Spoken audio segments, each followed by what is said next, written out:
दोनों में है, आई भी दोनों में था, हमने सिर्फ एक दफ़ा लिखा। तो और फिर यू, तो ये आपके पास सी यूनियन डी यूनियन ई आ गया। ऐसे ही आपने ये नेक्स्ट एल एम और एन का यूनियन करना है, ठीक है।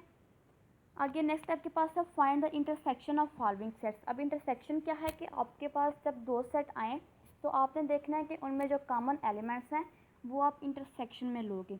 अब यहाँ पर है P और Q, ठीक है, तो आप इसको देख लो, P इंटरसेक्शन Q, तो सेट P है 0 1 2 3, इंटरसेक्शन सेट Q है आपके पास -3 -2 -1 और 0।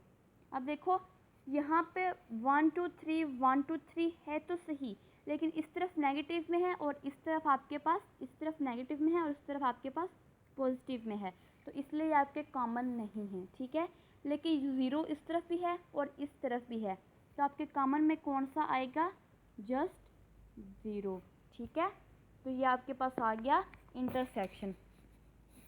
अब समटाइम ऐसे होता है कि कोई भी कॉमन नहीं आता, तो जब कोई भी कॉमन ना आए तो फिर आप क्या करोगे, आप ये आंसर लिखोगे, इसको हम कहते हैं फाई, कि ये एम्प्टी सेट है, या तो फिर ये लिखोगे या फिर आप करोगे जस्ट एम्प्टी ब्रैकेट, ठीक है। इसको आपने ब्रैकेट के अंदर नहीं लिखना, इसको आपने जस्ट फाई लिखना या फिर आपने ये ब्रैकेट एम्प्टी ब्रैकेट डाल देनी है, ठीक है।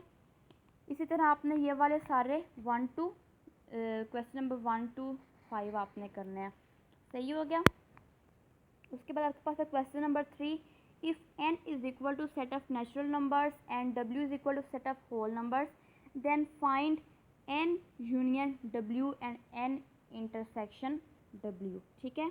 आपको उन्होंने n दे दिया कि सेट ऑफ नेचुरल नंबर मतलब सारे 1 से लेके आगे कंटिन्यूस सारे, ठीक है, और आपके पास W है होल नंबर मतलब 0 से लेके आगे सारे आपके पास। तो आपने क्या करना है कि N यूनियन W जब आपने करना है तो उसमें आप 0 मतलब सारे होल नंबर आपके आ जाएंगे, क्योंकि 0 जो है जब वो कंबाइन होगा N और W को हम कंबाइन करेंगे तो नेचुरल तो दोनों में है, लेकिन जो 0 है वो सिर्फ होल में है, वो नेचुरल में नहीं है, ठीक है। तो आपको फिर 0 को भी अंदर कंबाइन कर लोगे और आगे आपके सारे नेचुरल नंबर आ जाएंगे, तो आपको जो आंसर होगा वो आपका होल का सेट बनेगा। और ऐसे ही n इंटरसेक्शन w जो है, दोनों में कौन सा नंबर कॉमन आ रहे हैं, नेचुरल नंबर दोनों में कॉमन आ रहे हैं, लेकिन 0 दोनों में कॉमन नहीं है, क्योंकि 0 सिर्फ होल में है, तो आप 0 को जवाब में नहीं लिखोगे, बाकी आप सारा नेचुरल नंबर्स का सेट लिख दोगे। ऐसे आपके पास क्वेश्चन नंबर 4 है, if p is equal to set of prime numbers and c is equal to set of composite numbers, then find p union c and p intersection c। अब इनमें आप देखो कि आपके पास सेट ऑफ कंपोजिट और prime number, पहले आप देखोगे प्राइम नंबर कंपोजिट नंबर होते क्या हैं। तो आपके पास प्राइम नंबर वो सारे नंबर हैं जो सिर्फ और सिर्फ एक पर या अपने आप पर डिवाइड हों, मिसाल के तौर पर 2 2, ठीक है। अब 2 या तो 1 पे होता है या फिर 2 पे डिवाइड होता है, इसके अलावा किसी और पे 3 या तो 1 पे होता है या फिर 3 पे होता है, उसके बाद फिर 5 या तो 1 पे होता है या फिर 5 पे होता है, ठीक है। तो इस तरह के आपके पास 2 3 5 7 11 13 17, तो ये सारे आपके पास प्राइम नंबर है। और कंपोजिट नंबर, प्राइम नंबर्स के अलावा जितने नंबर हैं आपके पास कंपोजिट नंबर है।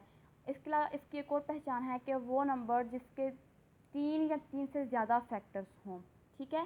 प्राइम नंबर वो हैं जिसके सिर्फ 2 फैक्टर हों, एक तो उसका 1 फैक्टर है और दूसरा वो खुद, ठीक है। लाइक 2 है, एक उसका फैक्टर है 1 और एक उसका दूसरा फैक्टर क्या है 2, 2 का फैक्टर 1 एंड 2, 3 का फैक्टर 1 एंड 3, तो इनके सिर्फ 2 फैक्टर हैं प्राइम नंबर्स के। जबकि कंपोजिट नंबर के आपके पास मोर देन 3 फैक्टर, 3 या मोर देन 3 फैक्टर्स होते हैं, ठीक है। तो उसमें आपके पास आ जाएगा 4 6 8 9 10, ये आपके पास अब जैसे 4 है उसके फैक्टर क्या है 1 2 और 4, इसके 3 फैक्टर हो गए। तो इसी तरह आपके पास 4 6 8 9 10 12 14 15, ये सारे आपके पास क्या आ जाएंगे कंपोजिट नंबर। तो इसकी पहले आपने यूनियन फाइंड करनी है और फिर आपने इसका इंटरसेक्शन फाइंड कर लेना, ठीक है। यूनियन में आपने प्राइम और कंपोजिट को कंबाइन करके लिख देना है, तो आपको क्या आ जाएगा 1 से लेके मतलब सारे आपके नेचुरल नंबर्स आ जाएंगे।